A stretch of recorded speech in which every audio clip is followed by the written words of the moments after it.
Donald Trump speaking just a short while ago at the White House, where he is watching the results come in. He addressed supporters and said, frankly, they had won.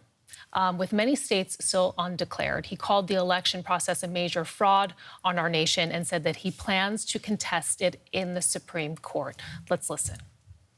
So we'll be going to the U.S. Supreme Court. We want all voting to stop. We don't want them to find any ballots at 4 o'clock in the morning and add them to the list, okay?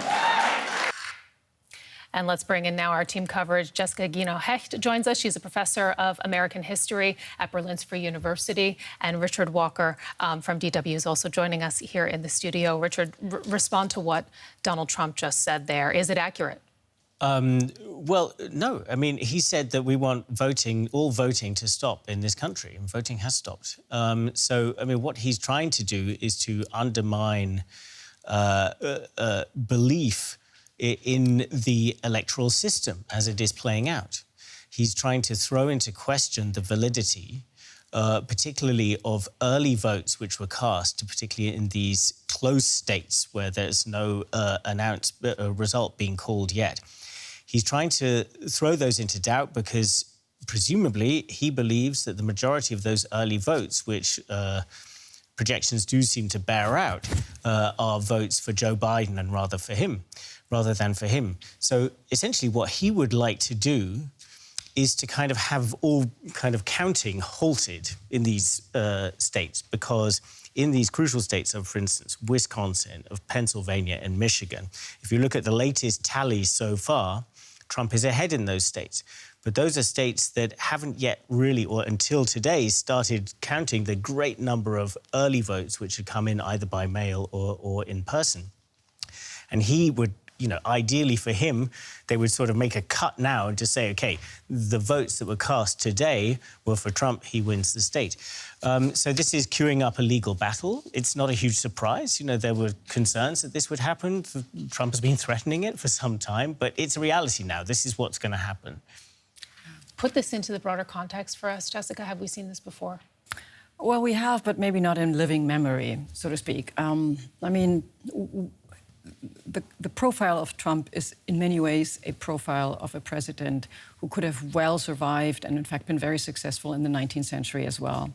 The campaign that we have seen, with its slander, its directness, its public display of really deep-seated animosity is also something that we've seen quite a bit in American history, notably in the 19th century. We're just not used to these types anymore. Elections have been close. Well, the first couple of elections in American history were terribly close, much more maybe than what we're seeing now, or what we've seen 4 years ago or 20 years ago. What's new here, and I think this is really historic, is the mix. It's kind of the recipe. Put all of this together, the slanderous campaign, the narcissistic president, the deep division of the country, and you get what you're seeing right now, but in a highly explosive brand that is actually very, very dangerous. And I think what we really have to be aware of that all of this didn't matter as much as long as the presidency was not a very powerful position. 19th century presidents weren't very powerful, but they are now. And so if you have a 19th century candidate and you put him on a 21st century position, you're in for a dynamic relationship. And not just, 19th century America also wasn't very powerful. 21st century America is, it's the superpower that affects everyone around the world. So, if America is in for a period of really deep political instability, even deeper than we've already witnessed over the last couple of months or even 4 years, you could say, that's destabilizing for the world. What is the potential for sort of a worst-case scenario, would you say, Richard? Because, we have seen the images coming across the country in the United States. We have seen shops boarded up. We have seen major landmarks boarded up, for example. The nation seems to be bracing for the worst. Could we see that?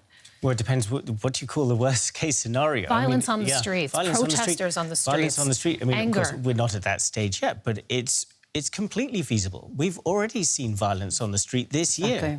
We've seen people killed on the streets of America this year. So why shouldn't that happen in these circumstances? I think, there's a very significant risk of that.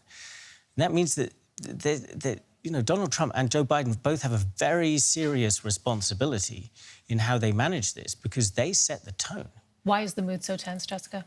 Because the country is so divided. I mean, if you think about past elections, the one that comes to mind, the closest one is 1860, and that's the one right before the Civil War. The country is divided.